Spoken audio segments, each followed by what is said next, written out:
ആ 10 മണിയായല്ലേ. പോലീസിന് കീഴടങ്ങാൻ പോയ ആളെയാ നിങ്ങൾ കൊല്ലാൻ നോക്കിയത്. അത് നടു റൂട്ടിൽ വെച്ചിട്ട് രാഷ്ട്രീയ പ്രതിയോഗികളെ തെരഞ്ഞുപിടിച്ച് കൊണ്ടുവന്നതിനോട് എനിക്ക് യോജിക്കാൻ പറ്റില്ല.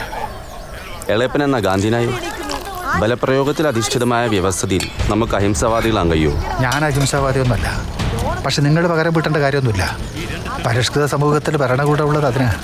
ഈ ഭരണകൂടത്തിന് നീതി വ്യവസ്ഥയ്ക്ക് ഓനെ ശിക്ഷിക്കാൻ കഴിയൂല. ശത്രു നിയമം കയ്യിലെടുത്താൽ പിന്നെ നമ്മൾ എന്ത് ചെയ്യും? ജനങ്ങളിൽ ജനാധിപത്യ ബോധം വളർത്തണം.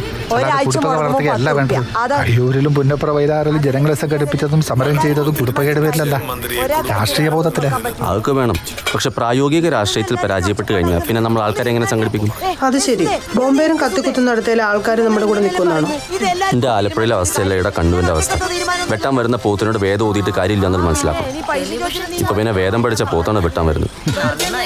അക്രമം കൊണ്ട് അക്രമത്തെ നേരിടാനാണെങ്കിൽ പിന്നെ അവരും നമ്മളും തമ്മിൽ എന്താ വ്യത്യാസം? രാധികച്ചി, ഇന്ന് സിനിമയ്ക്ക് പോയല്ലോ. ഇന്നിനി ഈ മീറ്റിംഗ് കഴിയണം. മാത്രമല്ല ദിനേശ് ചേട്ടൻ വൈകിട്ട് ട്രിവാൻഡ്രം പോവല്ലേ, നമുക്ക് നാളെ പോവാം. ഞാൻ ഇന്ന് തിരിച്ചു പോകും. ഞാൻ അങ്ങനെയാണെങ്കിൽ നെയ്ത്ത് കമ്പനി പോയിട്ട് ബാക്കി ഫോട്ടോസ് എടുത്തിട്ട് വരാം.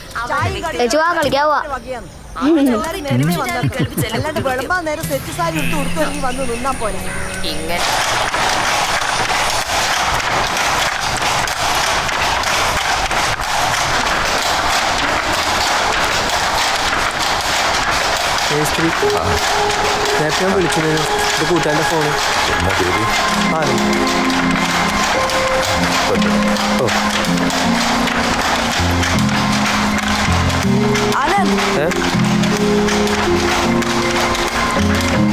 എന്താ വീട്?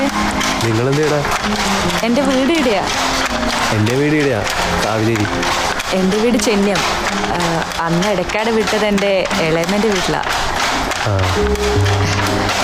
വീട് ലൂമിൻ്റെ ഫോട്ടോ എടുക്കാൻ വന്നതാ, പ്രൊജക്ട് വർക്കിന് വേണ്ടിയിട്ട്. ഇത് ലീല, ആനന്ദ് എൻ്റെ ഫ്രണ്ടാണ്.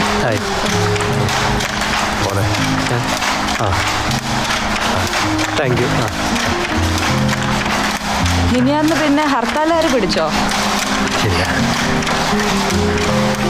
ആനന്ദ് പോയി കഴിഞ്ഞിട്ട് ഞാൻ വിചാരിച്ച് വിളിച്ചിട്ടൊരു ചായ പോലെ ഓഫർ ചെയ്തില്ല. മോശമായിപ്പോയി. അത് സാറില്ല, ഇനി ഹർത്താലുണ്ടല്ലോ.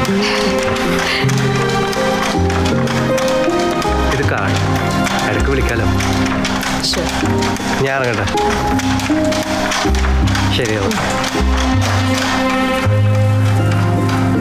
പോകുന്നതാണ്.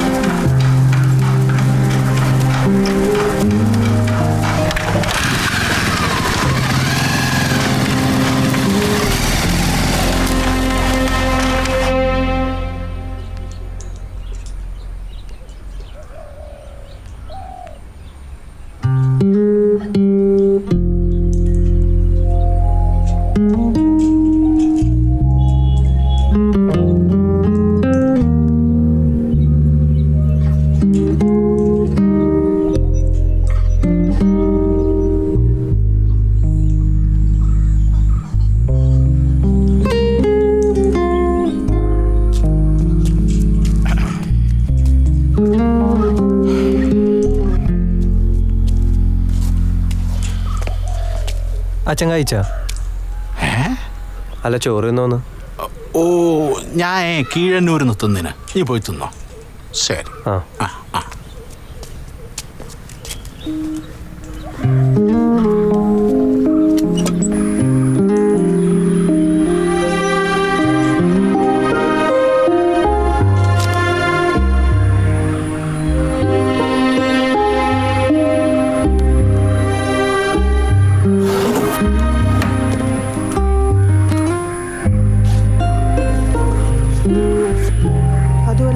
എന്തിനാ അവിടെ പോയത്?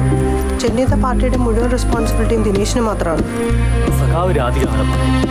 കല്യാണത്തിന് ശേഷം കാര്യപ്പള്ളി മാറിയെന്നോട്ടല്ലേ, അല്ലെങ്കിൽ ഇപ്പം സംസ്ഥാന തലത്തിൽ വർക്ക് ചെയ്യേണ്ട ആളാ. ആ, ഇന്നലത്തെ സംഭവം ഞാൻ അറിഞ്ഞിരുന്നു. ഒരു വഴിയില്ലാത്തോണ്ടാണ് ഐശ്വര്യൻ്റെ ഫോണിലേക്ക് ഞാൻ വിളിച്ചത്. സഖാവും ദിനേശിനും കുറച്ചുകൂടി കെയർഫുൾ ആയിരിക്കണമെന്ന് എനിക്ക് പറയാനുള്ളൂ. കണ്ണൂരിൽ നമ്മളെല്ലാം ഈ സ്ട്രഗിളിൻ്റെ പാർട്ടാണ്. അതിൻ്റെതായ റിസ്ക്കും ഉണ്ട്. നമുക്കാർക്കും അതിൽ നിന്ന് ഒഴിവാകാൻ കഴിയില്ല. എന്നാലും നമ്മൾ ശ്രദ്ധിക്കണ്ടേ? ഞാൻ തീയതി ആലോചിക്കുമ്പം 975 ജൂൺ മാസം മംഗലം 25-ാം തീയതി ആണല്ലേ അടിയന്തരാവസ്ഥ. പിന്നെ 2 കൊല്ലം പോലീസ് ഒളിവ്. ഇവൻ്റെ മൂത്ത ചേച്ചീനെ പെറുമ്പം രാഘവാട്ടം ചെയ്യില്ല. അമ്മേ ഐശ്വര്യക്ക് ഇറങ്ങണം. മോളെ, നീ ചിങ്ങത്തിൽ വരുമ്പം നമുക്ക് ആ മോതിരം മാറ്റാൻ കഴിക്കാം. അമ്മ തിരക്കൂട്ടണ്ട, ഐശ്വര്യ പഠിക്കുമല്ലേ. ഞാൻ ഇറങ്ങട്ടെ, ലേറ്റാവും. ആ, ഞാൻ അടുത്ത മാസം മൈസൂരേക്ക് വരുന്നുണ്ട്. അപ്പോൾ ബന്ധപ്പെടാം. പ്രൊജക്ടിന്റെ തിരക്കായിരിക്കും. പറ്റിയ കാണാൻ സിദ്ധാരട്ടെ. ആ, എന്നാ ശരി. എത്തിയിട്ട് വിളിക്കണേ. കല്യാണം കഴിഞ്ഞിട്ടും ഓക്ക് പഠിക്കാമല്ല. എന്നാ നമ്മളിറങ്ങട്ടെ. അയ്യോ, പോവാൻ വരട്ടെ. പരിഷത്തിന്റെ മീറ്റിംഗ് കഴിഞ്ഞിട്ടുണ്ടാവും. ഇളയമ ഇളയപ്പിന് ഇപ്പം എത്തും.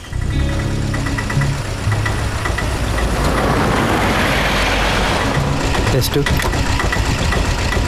എപ്പോഴത്തെ ദിവസം?